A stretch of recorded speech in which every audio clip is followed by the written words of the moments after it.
Hello, and welcome to a very special edition of BlackCast. My name is Joopius, and I am here with the famous Gritt. How are you doing, Gritt? I'm not too bad, not too bad at all. A little bit tired this morning. Hopefully my internet does not go out because I got to pay my bill today. But yeah, I'm pretty great today. Thank you for having me. Excellent. Well, that's good to hear, my friend. So, the last time we talked about how you had a lot to say. And even though we covered a lot, I'm sure there's a lot of stuff that we did not cover. Yeah, we only really got into about day 4. That was Tip of the iceberg, right? yeah, the iceberg. And then and I was sitting here, and I realized I was backtracking on things. I was talking about day 4, then I was talking about day 2, and I'm like, I got to write down a list and of topics actually to cover. Because it's all kind of one giant, time in China that you had. So, excellent. Well, let's do a quick recap here of some of the things we touched on last time we spoke, and then we'll get into some of the newer, cooler, more exciting things. How's it sound? That sounds good with me. Excellent. So as far as the recap, you did have a passport problem. You had a problem getting your passport, and then getting into China. Was there anything happened there that we should be aware of? Well, not really. The flight again was pretty great. It was pretty uneventful.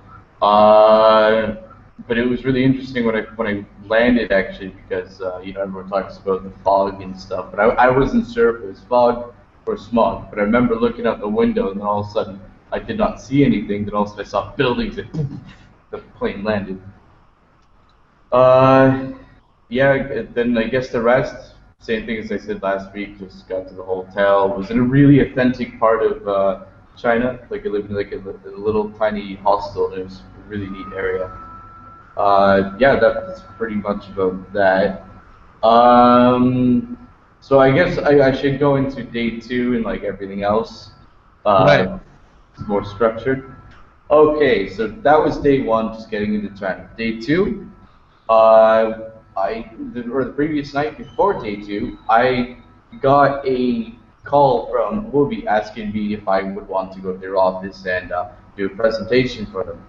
So I said, okay, and I looked at the time and it was 10 o'clock at night, and I'm like, okay, well, I contacted James, one of the Chinese Foundation members. I'm like, I need help. We need to make a presentation for Huobi at 11 o'clock in the morning. So James is sitting there going, okay, let's do this. So we finished the presentation at around 4 o'clock in the morning, and then we rushed over, I had a little bit of sleep, then I rushed over to Huobi office and gave my presentation. They had a lot of questions, a few of the people in the office were familiar with proof of stake, but a lot of them were not really aware of the benefits of it. They just thought, oh, it's like Bitcoin, it's just nothing of interest. But the entire time I was pitching it there, saying that, well, Bitcoin's like an apple and BlackCoin's like an orange. They're both fruit, but they both have different mechanisms driving it. They have different economies, completely different economies. For example, mining with Bitcoin.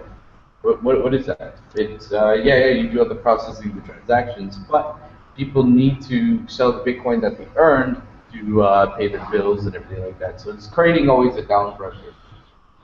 Merchant adoption, what does that do? Okay, great. Yeah, Dell. Yeah, Dell got accepted or is now accepting Bitcoin as of the last couple of months. What happened when the Dell announcement came out? The price went down. Why? Because everyone was buying PlayStation 3s. Everyone was buying Xboxes on their website. Everybody was buying Alienware laptops. Everyone was buying Dell computers. Because everyone was excited. There's all this wealth into Bitcoin, but people are waiting to spend it. And what does that do? That creates a massive down or sell pressure. So when Dell did their announcement and they opened up on the store, we saw massive dumps. And the reason being is because I believe they're using Amazon's patents into web services, which does the Bitcoin payment transfers or payment processing. And essentially, once they get Bitcoin, it immediately hits the market once it's confirmed, and then they get the money in hand. That's how they do it. They don't hold on to the Bitcoin. That's kind of what everyone was hoping that merchants would do. They would accept Bitcoin completely, not turn it into fiat immediately after. So you have all this stored wealth in the Bitcoin, and there's all this down pressure from all the sales, and the adoption is actually turning into a negative pressure on the coin itself with terms of price. But it's great for liquidity. So will the wealth ever come back? Maybe, maybe not. So these are topics I covered, and I told them with BlackCoin, I said, well, we took mining, we have a reverse mining pool, and instead of doing having a negative effect to the price, it creates a positive effect. And then people, they have a choice of either selling all the BlackCoin to Bitcoin or fiat, or they can effectively or they can just hold on to it.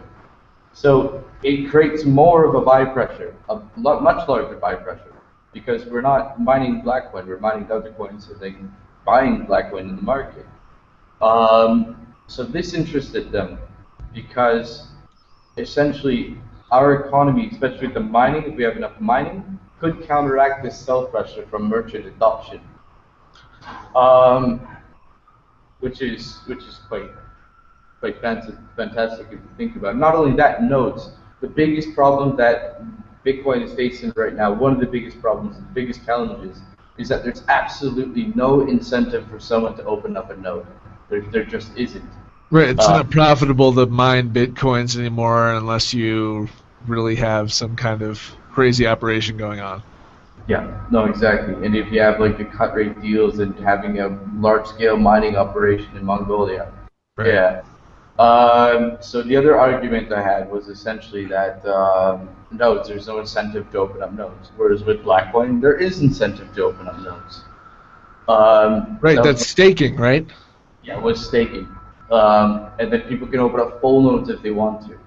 But essentially, yeah, we give incentive for nodes. This is my argument that proof of stake, and not only that since mining process is eliminated, since the competition between mining is gone, we can effectively, we're in a sense we almost have a better economy, because what you earn is what you already have at stake, not what you're proving to do with the work. Right. So as an economical model, it's actually more sound in my opinion. And that's kind of why I jumped onto BlackCoin right away and really work towards it. These are things that a lot of people were not aware of that I noticed in China. And when I brought this to their attention, they were surprised. They were like, "Wow, that's great." Even Huobi, like, you know, they had many questions like during my presentation, and it was fantastic. The presentation went really well. A lot of questions.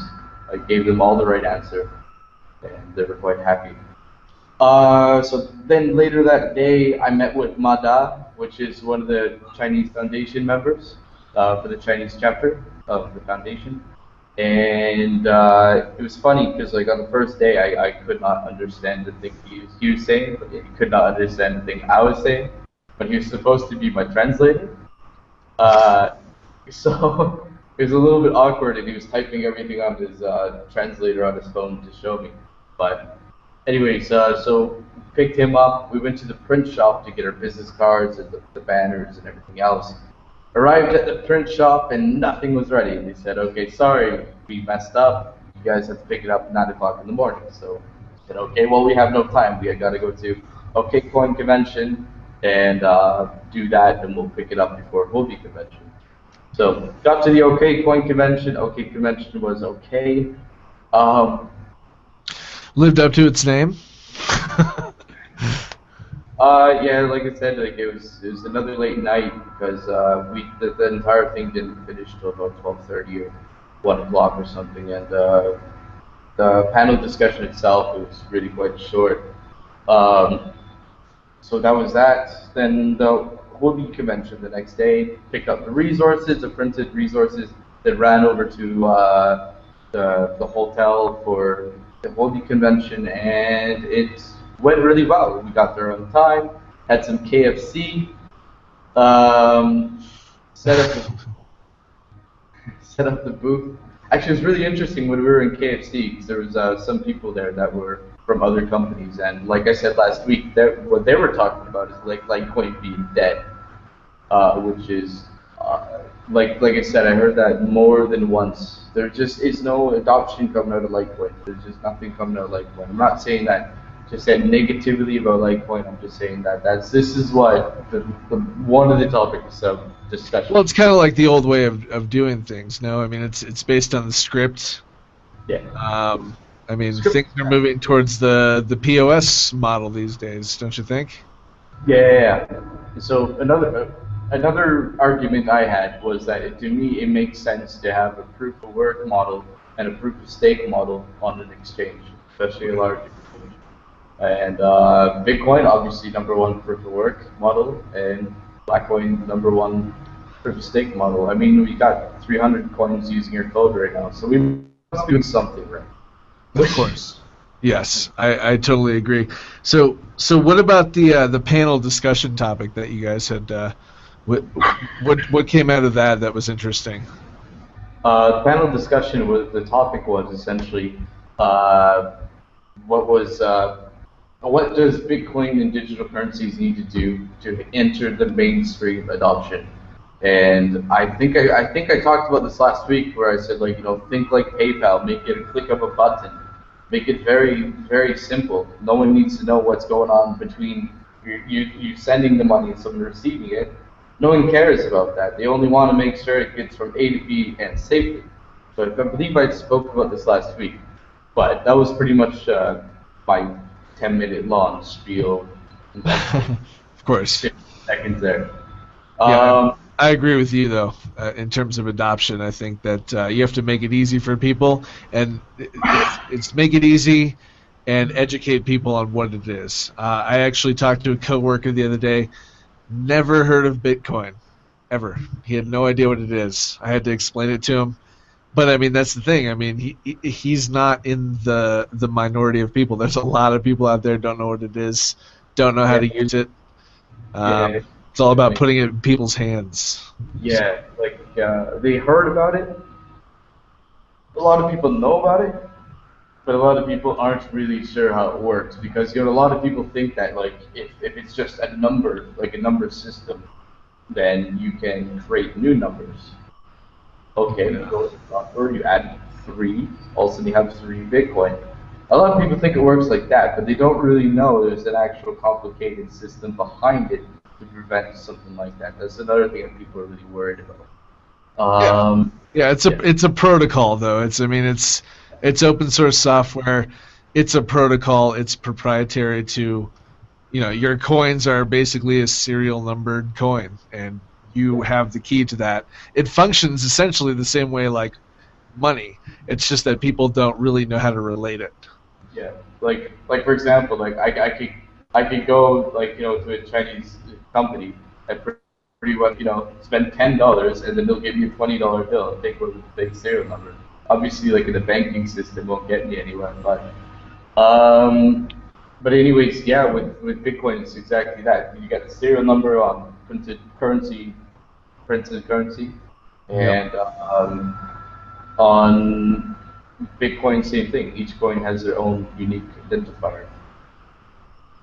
That was.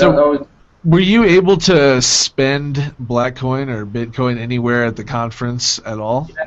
Yes. There was 2 ATMs. One that didn't have BlackCoin, one is Bitcoin, and then the one at the conference in Shanghai, they had a Bitcoin ATM which had BlackCoin, which was a pleasant surprise to me. That's cool. Awesome. Yeah. They said they can add literally with their ATM, they can add any digital currency just as long as it's on an exchange of some sort. But they prefer it on Ether, or BTC38 or Ether. Can't remember which one it was exactly. But it has to be a feed exchange. So that was that. So after the Huobi conference, there was an after party. Met with some really great connections. That after party was good. It was really good. Um, it was good. It was fun. Uh, that's probably like where a lot of my business cards came from. That after party, there was some people that were in the industry and everything there, and we could talk to them face to face without, just over beer, just casually. It was great. Um, so the next day, I took the day off, went to the Forbidden City, walked around a bit. The day after that, which was Monday, Huobi took us out for lunch, and then they took us to the Summer Palace. So we got to see the Summer Palace, which is a beautiful, massive area, just like right in Beijing. Like it's around the lake, and very old emperors and empresses used to live there and everything. But yeah, it's really beautiful. And it was funny because we were going around there, and I was making the joke saying that, wow, I'm gonna leave this place with like 3 curses and like 6 bad omens. Because everything I was doing, they were telling me, don't do that, because if you do that, you'll get a curse. And don't do that, that's a very bad omen. And I'm like, what can I do? So I was joking with the other guy saying, I see the t-shirt that it says like, went to Forbidden City, got cursed. Or no, not Forbidden City, Summer Palace, and got cursed. So, yeah, that was that. Then the next day I went to go get gifts for a Huobi. So, and it was interesting. I got some gifts, like I can show a picture of it later, but pretty much I got some Belgian chocolates, which were quite expensive. The French egg Macaroons. macaroons, and 2 bottles of wine, really nice wine. Yeah. Yeah, they did that. Took them to Huobi the next day. Had a discussion with them. Like I always had great impressions of Huobi. Actually, they're great, humble people. They're a really great company. After that, I started getting sick. Spent a couple more days in Beijing, but I also had a bunch of meetings in Beijing, so I had to stay in Beijing. I think 3 days longer than planned because I had to meet with a few people. I can't discuss right now, but I have made connections to create something that we wanted to create. So now we have the resources to create it. So I'm really happy about this because it's going to be quite large and quite it's all about the economy. Like it's going to make everything a lot better in my opinion. Well, if you're happy about it and excited about it, then I am too, for sure. So the next day, arrived into Shanghai on Friday. Took the train, and on the train there's a high-speed train, so it was a lot of fun. It was about 4-hour journey or 5-hour journey, and it was interesting because when I was in Beijing, it was not foggy or anything. It was quite bright and clear outside. And then as soon as I left the city, it was like Silent Hill. Everything was just dark and gloomy, and there was thick fog, and it was like that the entire way to Shanghai. So you got like these massive, beautiful, small little quaint farm fields the entire way, and then also you have like this thick rolling fog going through it. It was interesting. And then the food on the train was absolutely terrible. I thought, like, I don't understand why people get mad about plane food. I don't mind airplane food, but train food, that was the worst. What was it? Just out of curiosity, what was it? Oh God. They give you a box, and in there's the not goisa, the bom bom bom. They call it bobo in Vietnam. I can't remember what it's called in China, but it's like the little pastries, the dumplings. Okay. Box of those, like 8 of them, and each one, like they're cold. So you can tell they heated up before because it was all moist, but it was cold when they handed it to me. And the food in it was different in each one. There was like nothing really meat. And then they give you these little, like they look like ketchup packets, but they got like really extremely processed meat and pork in them. and another one had sauerkraut, and it was just strange. But like I remember opening it up and looking at it. There was like this piece of pork, and it did not look like pork whatsoever. It was glossy, it was shiny, it was like it looked like I thought it was like fruitcake or something, but no, it was pork. It was just shiny and glossy. It looked really strange. Okay, well, thankfully you probably weren't on the train for too long. You only probably had to endure one meal on it, right? Yeah. And then you got to Shanghai. Yeah, then I got to Shanghai, took the subway straight from the train station all the way up to where I needed to go, which took about another 3 hours or 2 to 3 hours. This was on the very far north end of Shanghai, and I was on pretty much like a little bit the south end of Shanghai. So it took a while. Um, got out of the subway and I looked around. And meanwhile, remember, like when the train entered Shanghai, it went under the city. So I have not seen the city yet. So I took the subway, I head north, and then I got out of the subway and I'm like looking around because I know what Shanghai looks like from the pictures, but I don't see Shanghai anywhere. And so then I look around and I'm like, where the fuck am I? Oh, sorry, my language. Where am I? I was looking around. I'm like, I feel like I'm in Paris. I feel like I'm in France or something. Because there's all these French style buildings, and it looked nothing like China, like, not at all. And then I realized there's a bunch of like of expats living there. So I'm assuming it was a bit of a expat bubble, so we call them. Yeah, I was a little bit disappointed by that because it was really far away, even though it was a really beautiful area. A lot of people did not go because it was so far out. A lot of people didn't want to go out for that reason. So yeah, I got off the subway, got into my hotel room. An hour later, James, another Chinese Foundation member, which is like my main man in China, met with him. We went out for dinner. Then after that, we went to the networking party. And they were telling me they were expecting about 30, 40 people at this networking party because it was a small room. Gritt. Well, I think we lost Gritt, everyone. That's too bad. He was actually just telling me that he hoped the internet didn't cut out in the middle of our interview.